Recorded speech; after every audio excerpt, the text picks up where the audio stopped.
Muy bien, seguimos aquí en Pauta Informativa a través de TVUZ Araucanía, el canal de televisión de la Universidad Católica de Temuco para todo el sur de Chile, desde Talca y hasta Coyhaique. Tal como lo habíamos anunciado, nos acompaña ya en el estudio la decana de la Facultad de Ciencias Religiosas y Filosofía de la Universidad Católica de Temuco, la doctora Sandra Arenas. Doctora, gracias por acompañarnos hoy día. Gracias por la invitación. Bueno, nosotros muy agradecidos del tiempo que se ha podido dar para conversar con nosotros acerca de un tema muy contingente, una noticia que impacta no solamente a los católicos, sino que impacta a nivel mundial con la figura del Papa Francisco, que en un periodo, no podríamos decir tan largo, si bien fueron 12 años, ¿no, Sandra?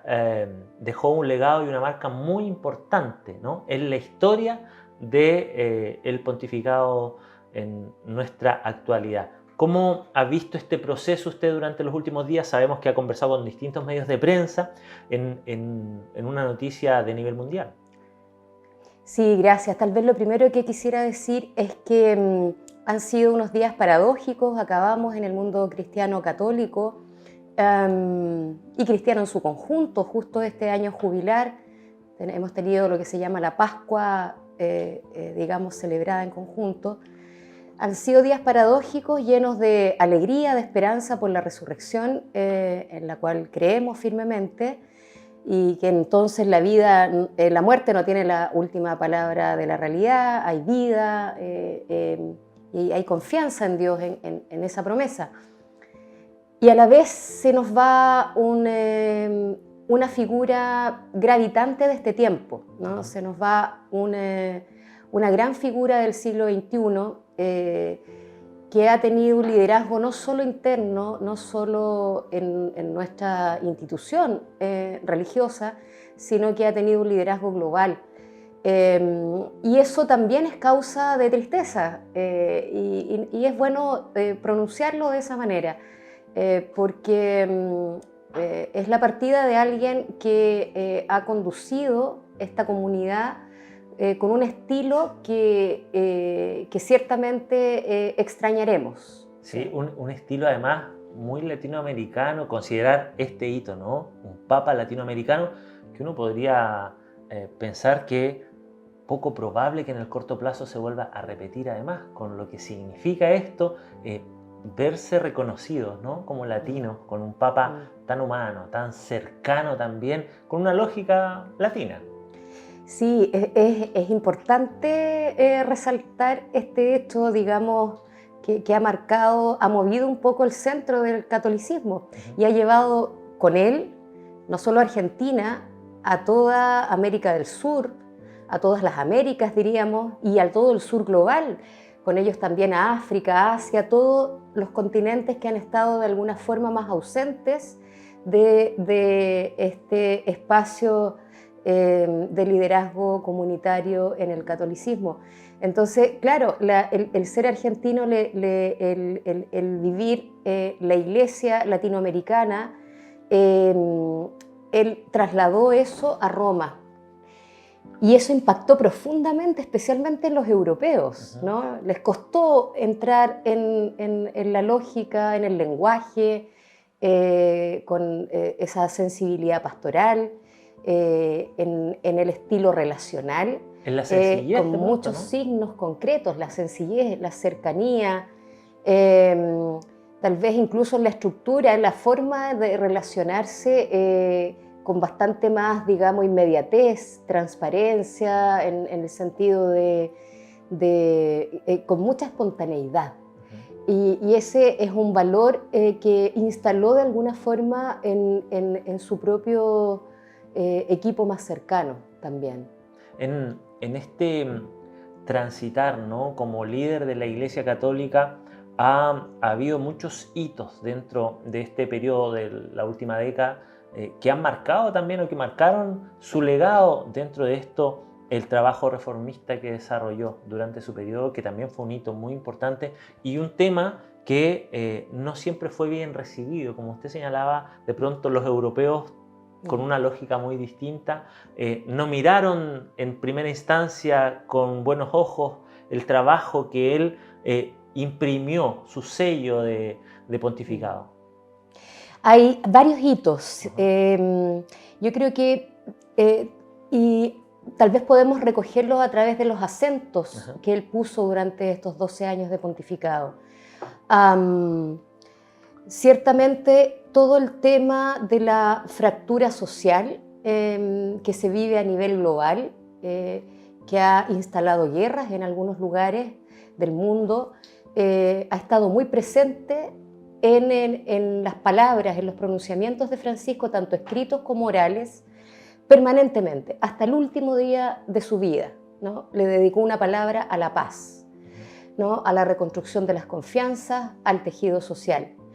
Y eso uno lo rastrea en todo su pontificado, ¿sí? No solo Fratelli Tutti, en fin, hay discursos, hay catequesis, tender puentes, dialogar, sentarse, resolver los asuntos, mirarlos de frente y sentarnos a conversar entre personas distintas, entre instituciones distintas, sean religiosas, con posturas diversas respecto de nuestras propias tradiciones, en fin, hacerlo convencidos de la identidad que tenemos y también convencidos de que al sentarnos encontraremos un camino para transitar juntos.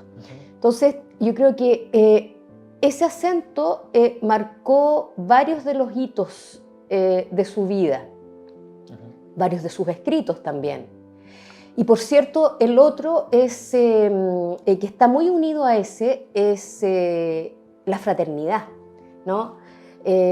No podemos hacer esto si creemos que el otro me amenaza con su presencia, con su opinión distinta, con su disidencia, ¿no?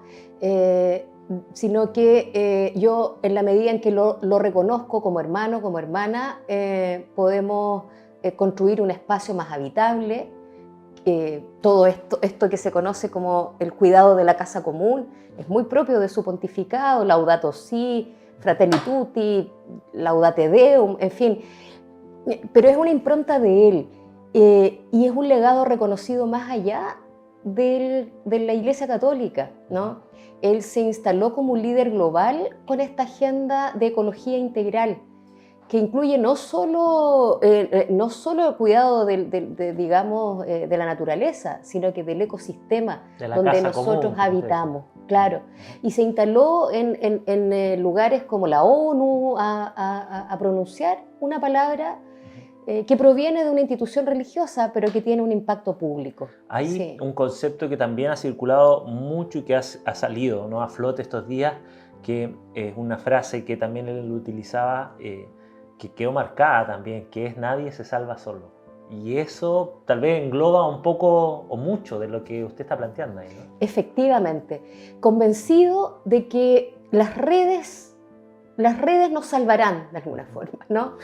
Así, sí. Nosotros creemos profundamente que la fidelidad de Dios nos está sosteniendo y esa fidelidad de Dios se manifiesta a través de personas, a través de instituciones. Por eso que el diálogo es muy importante y eso es sentarse y darse cuenta de que yo no puedo solo, ni yo individualmente, ni yo institución, ¿no?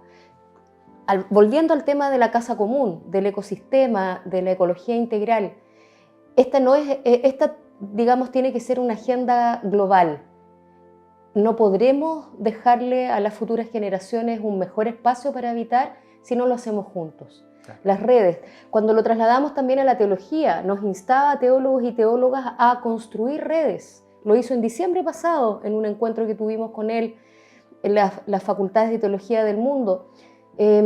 Hagan teología en contexto, ¿no? Anclados en sus territorios y siempre en red. Ahí no solos. No deja de llamar la atención, como usted señalaba, la cercanía, si bien todos los papas han tenido una impronta, un sello característico, el rol latino, el cuidado de la casa común, el nadie se salva solo, son hitos que por supuesto van a perdurar en el tiempo y que a nosotros, como señalamos al comienzo, como latinoamericanos nos identifica mucho.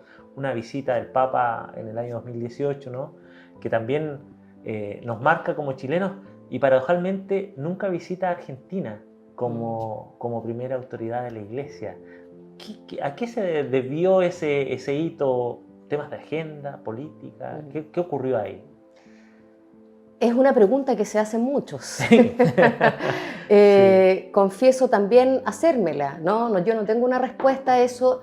Imagino que una respuesta incluye varios factores. Seguro. Dentro de eso, y ciertamente creo que tiene que ver también con toda su propia biografía y la política interna argentina.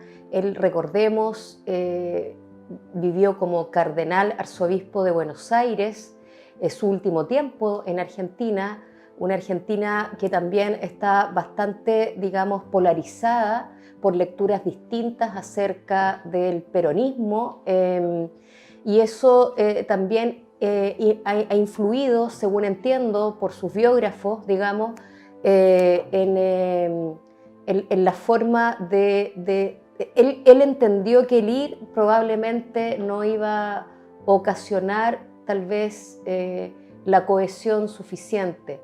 Y en el fondo allí, de alguna forma, eso es lo que, insisto, dicen sus biógrafos, hubo una renuncia a volver a su tierra para privilegiar, digamos, esa cohesión social anhelada, ¿no? Tal vez no existente, pero anhelada. Finalmente, ¿no? Se lee también como un sacrificio, porque me imagino en el fuero interno esa emoción que debe haber sido para él contenida, ¿no? No poder visitar su país, su tierra, su gente, entendiendo que él se convirtió en una figura global.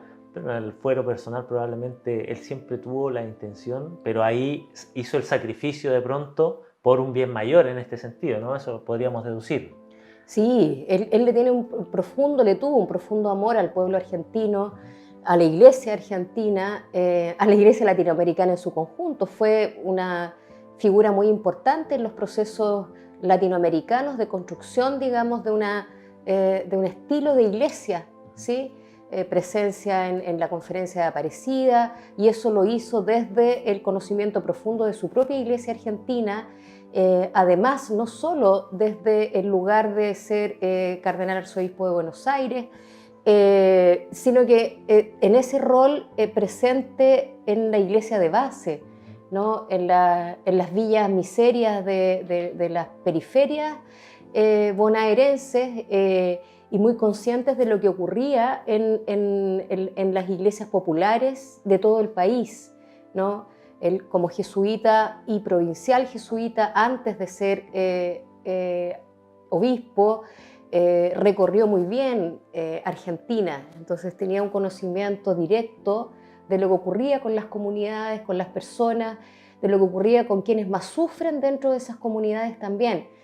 Entonces, claro, él, con ese amor profundo que le tiene a la tierra, no es que no haya querido volver, digamos, la agenda, por cierto, tenía ciertas prioridades, ¿no? Su agenda pontifical, si quieres, pero insisto, aquí dicen los biógrafos que su lectura acerca de su presencia es que podría ocasionar tal vez más polarización que cohesión, y en ese sentido hubo una renuncia también. Una renuncia que tiene que ver también con, podríamos decir, con este trabajo jesuita que él profesó durante toda su carrera, ¿no?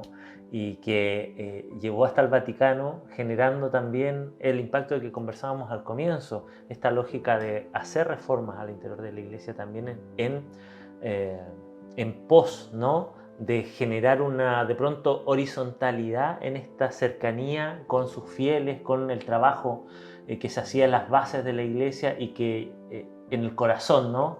De la Iglesia Católica en el Vaticano pareciera que no era tan habitual, por decirlo de alguna manera. Lo de la reforma de la Iglesia es un punto bien importante, porque cuando él inicia su pontificado estábamos cumpliendo 50 años, el cincuentenario del Concilio Vaticano II. Él se crió, se formó en el proceso de recepción del concilio. El concilio marcó un rumbo para la Iglesia de renovación, de reforma, ¿sí? De renovación interna, de pregunta interna, de autoconciencia. Quiénes somos, cómo nos relacionamos mejor internamente entre los miembros y cómo proyectamos esas relaciones hacia afuera, ¿no? El Papa Francisco asumió la agenda del Concilio Vaticano II, la desplegó y la profundizó. Y eso lo hizo de maneras muy concretas, ¿no? Tomó varias medidas gradualmente en esa senda de incorporar voces que han sido habitualmente no incorporadas. Más presencia de mujeres en espacios de la curia romana, incluso en puestos, digamos, de liderazgo, en dicasterios. Y por cierto, todo lo que impulsó con el proceso sinodal que sigue en curso. Eso está en continuidad con el Concilio Vaticano II y responde a la reforma de la Iglesia que él sentía con mucha profundidad, ¿no? Lo sentía como algo propio, también por ser latinoamericano y también por ser jesuita, ¿no? Claro. Recordemos que digamos, la Iglesia latinoamericana, a través de todas sus conferencias post-Vaticano II, incluida Aparecida, donde fue un activo protagonista, ha estado siempre con el anhelo de posicionarse, de habitar mejor sus espacios con una institución que sea más representativa del estilo de Jesús y de las comunidades de Jesús. En ese sentido, la renovación interna y la puesta al día es propia del catolicismo. El Papa Francisco lo entendió así, tomó el Vaticano II y lo impulsó. Sí.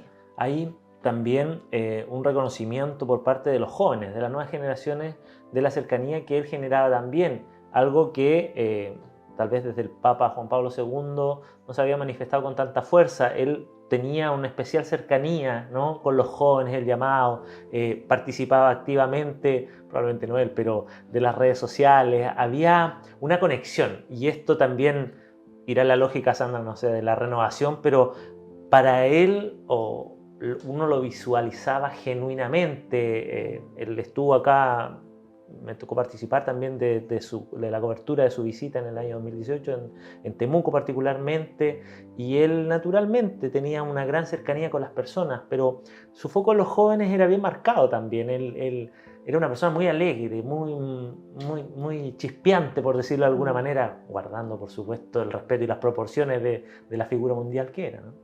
Con mucha espontaneidad, sí. Para Francisco, los jóvenes ocupaban un lugar muy destacado en su corazón de pastor, ¿no? Porque además es muy consciente de que la presencia de las juventudes en muchos lugares del mundo ha disminuido y no se han sentido atraídos por la Iglesia, y en ese sentido ha tenido palabras directas para los jóvenes en las Jornadas Mundiales de la Juventud que se han celebrado. No dejó visita en la que no se pronunció y se reunió con ellos directamente, instándolos a hacer lío, ¿no? También a primerear, ¿no? Puros conceptos, primerear en el sentido de anticiparse, ir primero, ¿no? Ser proactivos, ¿no? en los procesos de transformación. Todo eso estuvo muy presente porque él también sentía con dolor la ausencia de más jóvenes en la Iglesia. Entonces les hablaba a ellos, pero también le hablaba a quienes no somos jóvenes para, de alguna forma, movilizarnos a dejar espacio, ¿no? Recrear también esos espacios para que ellos y ellas se sientan más cómodos habitándolo, el espacio comunitario, ¿no? Esto claro, mencionó más de alguna vez, los jóvenes no están para correr bancas en la Iglesia únicamente. Claro. Es decir, ellos pueden y deben colaborar en el diseño de la comunidad, claro, en el ser y hacer de la Iglesia profundamente. y tienen que tener espacios de liderazgo, la coordinación de comunidades, proponer ideas, que los demás escuchen y caminen con ellos en eso, pero no están para correr bancas. Y ese concepto, ese pequeño concepto que usted menciona, Sandra, no están para correr bancas aquellos que hemos participado en la iglesia. Han corrido bancas. Y inmediatamente queda claro a qué se refiere con el concepto y tiene profundidad cuando uno empieza a darle una segunda lectura también, ¿no? Porque habla de entender las bases de la iglesia, de haberla vivido realmente, como las comunidades lo viven cada semana, cada día. Y eso también volvemos al tema, es tan propio, ¿no?, de nuestra cultura de pronto latinoamericana, de entender un poco cómo funciona la iglesia en el día a día, en hacerla del uno a uno. Eso llama mucho la atención. Estamos viviendo un proceso que se va a extender hasta el día sábado, ¿no?, cuando van a ser los funerales finalmente, ha sido decretado recientemente. ¿Qué es lo que viene ahora, Sandra, respecto a este proceso, que es un hito que está recién comenzando, por decirlo de alguna manera? No, es un legado que no termina, que va a permanecer en el tiempo, del que vamos a hablar probablemente durante muchos años. Pero la iglesia continúa, ¿no? ¿Y cuáles son las etapas que vienen ahora en líneas generales? Sí, la iglesia continúa gracias a la asistencia del Espíritu, la promesa de Dios sigue intacta y la fidelidad de Dios en nuestra salvación. Entonces confiamos en que en todo este proceso que sigue en los próximos días, bueno, los cardenales están arribando gradualmente. Afortunadamente no estamos en tiempos pasados en donde tenían que tomar un barco Claro. y se demoraban 30 días en llegar o más. ¿Y había que esperarlos ahí? Claro, en ese momento claro. Por supuesto que la configuración del colegio cardenalicio era menor y la mayoría eran de lugares más cercanos. Y eso es bien importante para lo que va a seguir. Ajá. Es bien importante tener en cuenta quiénes son los que conforman hoy día y el número de personas que conforman ese colegio de cardenales. Entonces, volviendo, están ellos arribando. A ellos les corresponde, digamos, en estos días resolver también la forma, de acuerdo al testamento que dejó el Papa Francisco, la forma en la que se van a llevar a cabo estas exequias, ¿sí? Está más o menos claro, ¿no? Va a acontecer todo allí en la Basílica de San Pedro. Sin embargo, a diferencia de lo que ocurrió en el funeral de los últimos dos papas post-Vaticano II, los más recientes, digamos, los que tenemos más en la retina, y también, bueno, los anteriores, sus restos no van a descansar bajo la cripta de la Basílica de San Pedro, sino que en la Basílica Santa María la Maggiore, que está en la periferia romana. Es otra de las basílicas pontificias, digamos, dedicada a la Virgen María, de la cual, digamos, Francisco era muy devoto, y él estableció eso también, yo creo que por dos razones: por la espiritualidad mariana que él cultivó, sin duda, y también por el signo de despersonalizar, digamos, este momento, y poner a la iglesia en el centro de lo que viene. Es bien simbólico. Esta basílica es hermosa, es grande, en fin, como todas las basílicas pontificias, pero está en la periferia romana, no está en el centro. Estaba leyendo, ayer creo, él es el Papa número 7, si no me equivoco, que va a descansar sus restos en esta basílica, a diferencia de la Basílica de San Pedro, donde hay 160 y fracción, claro, de papas ahí, que también está lleno de simbolismo en ese sentido. Él decía: termina mi misión en el Vaticano, sin embargo mis restos van a descansar. Sí, por cierto, no es una decisión, digamos, baladí, claro, fue discernida y está un poco en sintonía con el estilo del Papa Francisco, que es probablemente lo que más se recuerda en todas las comunidades. Si uno va a las comunidades y pregunta, la gente digamos, le hacía mucho sentido, impactaba el estilo del Papa. Y él dejó claro en su testamento que quiere un funeral sencillo. Y por cierto que centrado, o tal vez descentrado de su figura de alguna forma una vez que concluya esto, y más centrado en el futuro de la Iglesia. Y eso es lo que el Colegio de Cardenales Electores va a tener que discernir cuando se reúnan en cónclave, discernir acerca del futuro de la Iglesia y acerca de quién es el mejor perfil para liderar ese futuro. El más idóneo, ¿no? El más idóneo. Ahí claro. estaba leyendo, son 250... Eso no lo hacen solos, disculpa, ¿Sí? Por cierto, ¿Sí? ni mucho menos, sino que este proceso está asistido por el Espíritu, eso es lo que confiamos, ¿no? Claro. Entonces, por eso es que el cónclave implica mucha oración para poder hacer el discernimiento, ¿sí? No es meramente una votación al modo como nosotros elegimos presidente o presidenta de la República. ¿No? Yo espero que también hagamos discernimiento todos los chilenos y chilenas cuando vamos y emitimos nuestro voto. Claro. Pero acá hay un discernimiento, digamos, comunitario que se hace, digamos, allí en cónclave. Entiendo que son 135 con derecho a voto de los 252 miembros del Colegio Cardenalicio en este año 2025, en un proceso que ya han informado debería durar 20 días aproximadamente, ¿no? En este proceso de discernimiento, como usted señala, y aquí se instala nuevamente este concepto que todos utilizamos y muchos no saben por qué, es cuando dicen salió humo blanco, ¿no? En un hito, en un ritual que es muy simbólico a nivel mundial a la hora de que es elegido el nuevo Papa. Finalmente emana, ¿no?, de las chimeneas el humo blanco, y cuando no es así, no es sí. Diariamente, sí. Es un hito que yo me recuerdo muy, muy latente, por lo menos del último periodo también.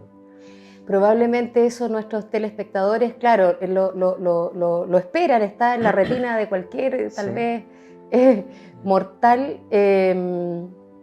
Lo que ocurre acá es que hay rondas de votaciones, ¿no? Está establecido, reglamentado, que se hacen 2 rondas por jornada, por mañana y tarde, diríamos, hasta 2 rondas de votaciones, y digamos, para que salga humo blanco tiene que haber una mayoría de 2/3 de la votación de los cardenales electores presentes, ¿sí? Entonces, si los cardenales electores, que tienen que ser, digamos, cardenales que no tengan más de 80 años, hay muchos otros cardenales en el Colegio Cardenalicio, pero que tienen más de 80 años.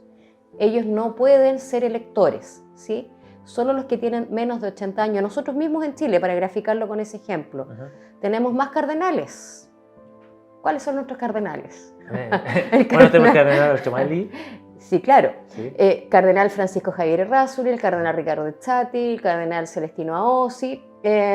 Ahora, todos ellos tienen más de 80 años. Por tanto, no son electores.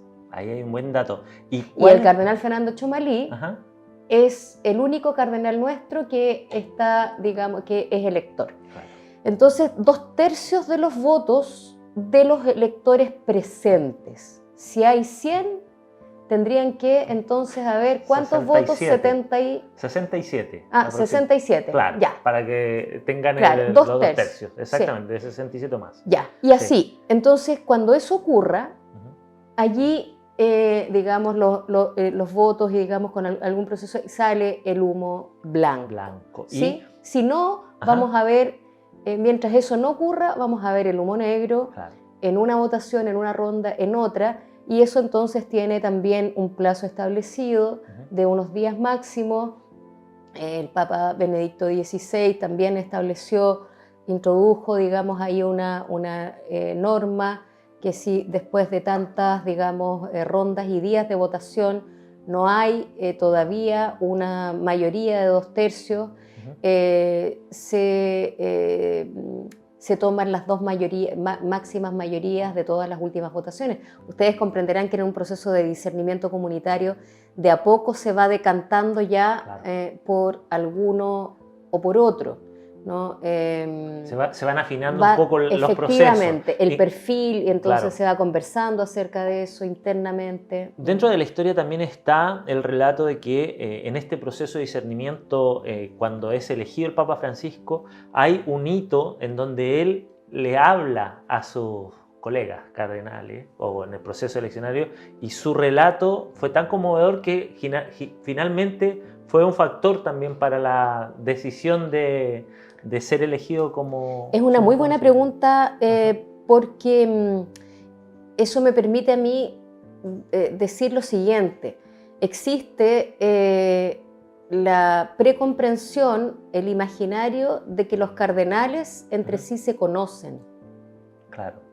Y eso no es así, porque el colegio cardenalicio se reúne muy poco y el Papa Francisco amplió y diversificó harto el colegio de cardenales, lo cual es muy bueno. Lo diversificó para que hubiese más representación de personas de distintos continentes, especialmente del sur global. Por sur global entendemos continentes como Asia, África, América Latina y el Caribe, ¿no? Más presencia desde lugares distantes, del Ecuador hacia abajo, uno y otro, digamos. Entonces, no necesariamente el cardenal del Congo se conoce con el cardenal Chomalí, porque no se han encontrado nunca o se han visto de paso. Eventualmente fueron creados juntos cardenales el mismo día. ¿Me explico? Estoy tomando ese ejemplo. Totalmente. Entonces, claro, y el conocimiento genera confianza, ¿no? Entonces, claro, uno y otro no necesariamente conocen sus biografías, no los han escuchado, no se han escuchado mutuamente de manera directa. Una cosa es leer algo acerca de alguien, incluso leer algo que el otro escribió, es una forma de conocer a alguien, pero otra cosa es que yo me encuentre contigo y conversemos, te vea, te escuche en primera persona, y eso también genera confianza, transformación. Eso también ocurre, digamos, en este espacio de discernimiento comunitario. Y es un elemento de discernimiento. Exacto. Y ahora, en este proceso, ¿cuáles son las condiciones para que un obispo pueda ser elegido papa? ¿Qué características debe tener? Porque también no puede ser cualquiera, digamos, más allá del discernimiento que exista. Existe un pool de posibilidades, ya se ha especulado respecto a esta temática, pero más allá de los candidatos en particular, ¿cuáles son las condiciones necesarias para que sea elegido papa? Esas condiciones necesarias van muy aparejadas con el modelo de iglesia, con la iglesia que proyectamos hacia adelante, ¿no? Que no surge, digamos, de la nada, tiene más de 2000 años de historia y además procesos de actualización reciente en el mejor sentido de la palabra, en el sentido conciliar, digamos, de ayornamiento, de puesta al día, con el proceso sinodal en curso que impulsó el Papa Francisco. Allí tenemos notas muy características de la iglesia que queremos hacia adelante. Una iglesia más participativa, más integradora, más inclusiva, más comprometida con el desarrollo humano integral, ¿sí? Toda la línea de evangelización con una puesta al día en el estilo evangelizador y misionero, ¿sí? Mucho más apropiado a los tiempos y situado en los contextos. Y también esta otra, digamos, pilar fundamental para poder pensar a la Iglesia es su misión comprometida con el desarrollo humano integral y con todos los temas sociales emergentes donde la Iglesia, por deber, ¿no? Por una cuestión identitaria, tiene que estar. Entonces acá todos temas migratorios no le son ni le pueden ser ajenos a la Iglesia, por citar un ejemplo, ¿no? Y así hay otros temas emergentes y cada contexto tiene los suyos propios. Entonces, así como vemos a la iglesia, es como tenemos que ver a la persona más idónea para poder conducir esa iglesia que queremos.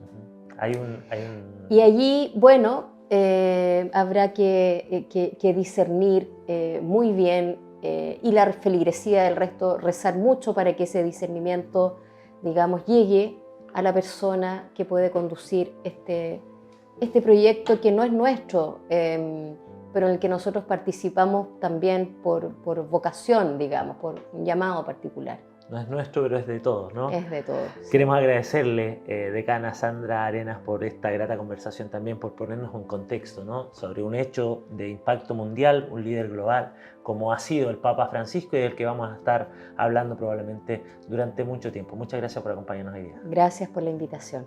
Muy bien, y así estamos terminando este especial de Pauta Informativa con todos los hechos relacionados con el reciente fallecimiento del Papa Francisco. Nos vemos en un próximo capítulo. Que esté muy bien. Muchas gracias.